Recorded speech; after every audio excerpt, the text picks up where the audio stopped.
Hey y'all, welcome back to the Free Black Women's Library YouTube channel. Thank you so much for clicking on this video. Thank you for liking this video. Thank you for subscribing to my channel. Welcome back, y'all. Welcome back to the Free Black Women's Library. Woo woo! Shout out to everyone out there who is doing the Free Black Women's Library Reading Challenge. Our goal is to read 25 books written by Black women or Black non-binary folks in 2024. And listen, if 25 books sounds like way too much for you, please don't feel pressured. Don't worry about it. This challenge is not trying to stress you out or make you realize make you feel bad about your reading level or how much you read, or have you feel stressed out that you're not reading enough, okay? Please, this challenge is supposed to be fun. This challenge is meant to help you to think about your relationship with reading, help you to notice what books you gravitate towards, what books do you have access to, what authors are you finding in your day-to-day world when you go to your library, when you go to your bookstore, what authors do you have on your shelves? And not just authors, but what genres, right? It's just a way for you to kind of like self-reflect. Yeah, self-reflect, get a little introspective, and possibly challenge yourself a little bit. Step out of your reading comfort zone. If you find that all you ever read is poetry and poems, maybe you want to pick up a collection of short stories. If you find that all you read is sci-fi and speculative fiction, maybe you want to read a mystery novel or a romance or a sturdy, dense piece of nonfiction, right?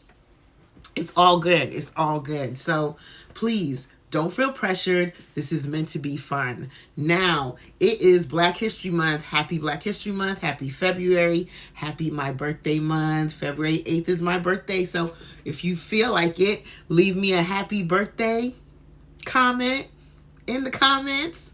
I would like that so much.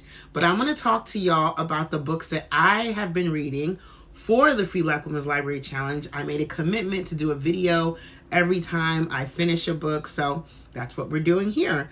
So far, I have read 5 books. I have read Night Crawling, and I've done a video about all these books. I read Night Crawling, really good book, really hard read, really traumatizing. I have read Morgan Rogers, Honey Girl, sweet, gentle, queer romance, coming of age type story. Good for like a lighthearted, playful beach read going to the park. And I have read A Kick in the Belly. Now, Kick in the Belly is nonfiction.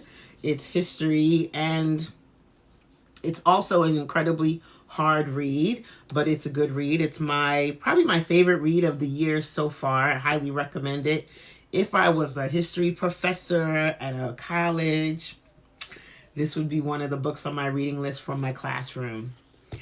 And I have also read MAUD Martha. That's the book I'm talking about in this video. MAUD Martha is by Gwendolyn Brooks. Now, Gwendolyn Brooks is known mainly for her poetry. Gwendolyn Brooks, poet laureate, Pulitzer Prize winning poet from Chicago, iconic, incredible Black woman poet who really changed the game, who really brought a new sense of style and pizzazz, and who really talked about Black life and Black culture in her poetry. Just an icon, And a lot of people may not know that she, well, let me not say a lot of people, because how do I know what people know?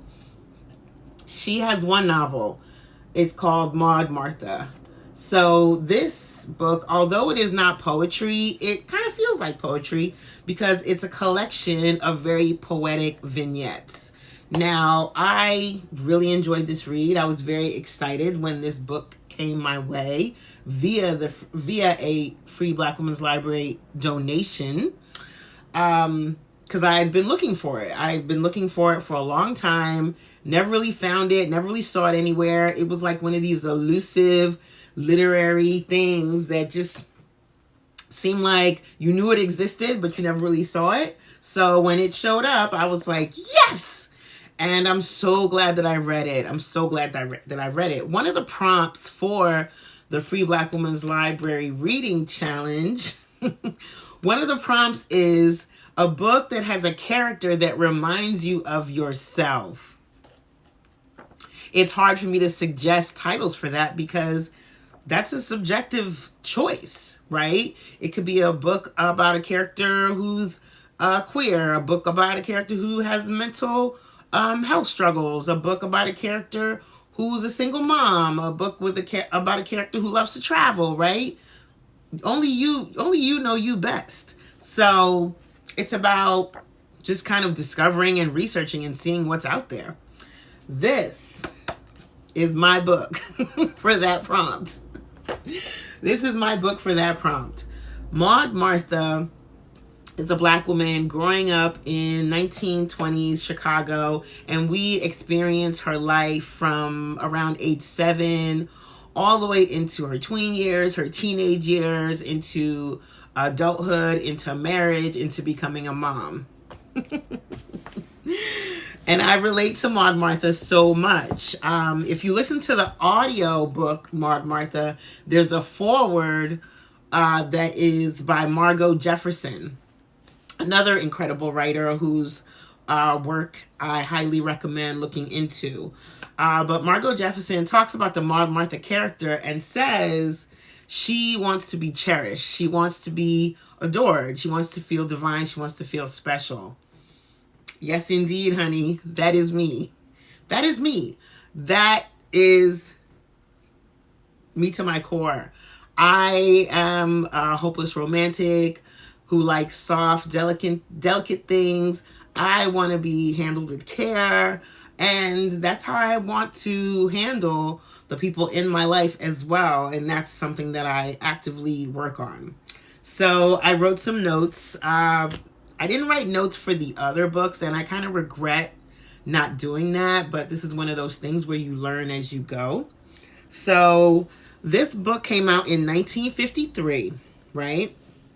And as I said, it's written by Pulitzer Prize winning poet Gwendolyn Brooks. I think I said it had 36 vignettes, but it's actually 34. It has 34 vignettes, so they're really short chapters, right? Really short chapters where you just kind of get like a little window or a little snapshot of Martha's life. Now, there are some people who describe this as a non-linear narrative because it does feel fragmented because you're basically jumping through time. I personally didn't see it as non-linear, but I also have a kind of like non-linear type of fragmented type of brain thanks to my neuro way of thinking and being. So I think this is like a case-by-case basis for that. I saw the stories as fragments, but there was definitely a clear thread running through all of them. The thread was Martha. I love that she's the main character, and we're revisiting these moments in her life, these moments of significance, these moments where we get to a deep look into her interior self, and she's sharing with us what she's dreaming for and what she's wishing. Now, another thing that Martha and I have in common is that we are overthinkers. We think a lot. We think deeply about anything and everything. And sometimes we think ourselves into silence and think ourselves into inaction because we're weighing out all the different options. We end up making no option. So that's Martha as well, and that's part of why she reminds me of me. And she's also described as plain looking. Now, don't come for me, y'all, because I know people, when I say stuff about my looks to friends, and they say, oh, you're beautiful. But no. In terms of American standards of beauty, Western standards of beauty, the world standards of beauty, I am not considered beautiful. Right? I am definitely plain. You know, some can easily use the you word, right? I won't say it because it's like, I find it to be kind of a violent word, but I'm also rethinking my relationship with the word. So we'll see. Maybe I'll make a video about that at some point, although there's a lot of videos out there about that are much more people have much more articulate ways of expressing themselves. So, and I think they're great. But either way, so we experience her from childhood to adulthood, and she's navigating all these different worlds. The lower class world, the middle class world, the upper class world. Same here. She's navigating them in different ways, right? She's cash poor, her family's cash poor, her adulthood, it's giving cash poor vibes. Also relatable. Like, the situation she's living in, thankfully, I do not have to deal with, and I don't want to give too much away, but thankfully, there's a scene in the book where she's talking about her apartment and how drab it is, and there's a mouse, and there's also roaches. I am so grateful that I do not have those issues where I am now, but I have had them in the past.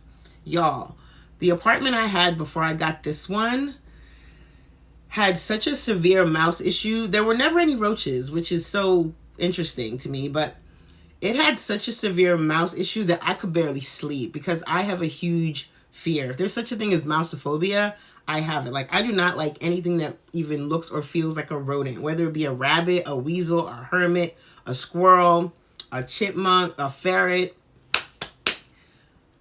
I have a huge fear of those things. And in our old apartment, it was so bad. Like, no matter what I did, we would see one. Like, I would clean feverishly, ferociously, keep the place together, make sure there's no food out. And we would have like this time where we wouldn't see none, and then we would see like one. Like, I'm so grateful that we are not there anymore, although the apartment I'm in now still has issues, but it's a different type of issues because it's structural. Right now I'm looking at my ceiling, which has a huge hole in it and a piece of plaster coming down. I want to do a video about 1001, the movie, because I feel like I have so much in common with that character as well. So stay tuned for that video. But back to Maud Martha.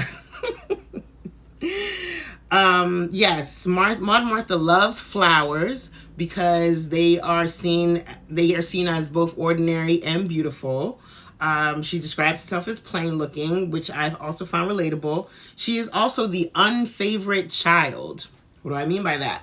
In her family, there's a favorite child, which everyone really sees as special and important. And then there's her.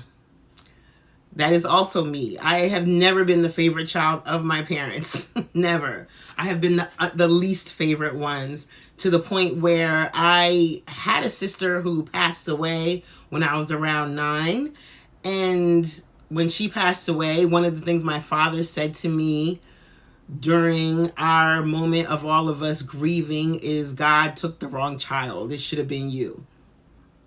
That's what he said to me. That shit traumatized me. And I'm trying to see it as just he was having a moment of grief. And when people are grieving, they say horrible things. But he meant that. He meant it. So that's Maud. And her life feels like a disappointment. Like, she has big dreams about how she wants to exist and how she wants to raise her child, and big dreams for her man and all these different things. Her man continues to disappoint her. Her life continues to disappoint her. Everything she tries to reach for is kind of like feels out of her reach. This is depressing, right? The more I talk, the more I realize how depressing it sounds. But within these moments of sad times, there are moments of joy. There's moments of care. There's moments where she gets to feel like important. She has a child, as do I. She has an only child, and there's the experience of like racism that they experience and so on. So I don't want to give too much of the story away because I want y'all to read this book. As you can see, it's not that big. So for those of you who are looking for a short read, I think this will suffice. A short, good, classic read. As far as the prompts go, just in case Maud doesn't remind you of yourself, there are other prompts that this would be accurate for. For instance, if you're from Chicago, This could be your book for a place from your hometown. It could also be a book about a specific location or place. It could be a book with a name in the title. That's another prompt. Maud Martha, right? It could be a book, what else could it be? A classic, a debut written by an award-winning author. So yeah, so Maud Martha, you can check off a lot of items on your reading challenge checklist if you want to read Maud Martha, or listen to it on audiobook, because listening to audiobooks is reading. So let's not be, let's not be shy about that. It says on the back, a first novel by a world-class poet, captures the essence of Black life. I don't know about the essence of Black life, but yeah. Yeah, I don't know about that. Sometimes when I read these descriptions on the back of these books or on the inside dust jacket, I'm like, who wrote this? So the first page, it says, Maud Martha was born in 1917. She is still alive. I like that because I feel like there's lots of Maud Marthas out there. And the fact that it says she's still alive means that Gwendolyn Brooks knew that when she wrote this book, she was giving a specific type of representation that is eternal. And that is that Black woman who is pushing through, continuing to research beauty, believe in beauty, reach for beauty in her inner life and her outer life. Continue to hold on to her hopes and dreams for better, for herself, for her family, and so on and so forth. So yeah, hope springs eternal, la luta continua. All right, y'all. So that's it for this video. Please leave me a comment. Let me know if you read Maud Martha. Let me know if you're familiar with Gwendolyn Brooks. And I'll see y'all in the next video. Bye.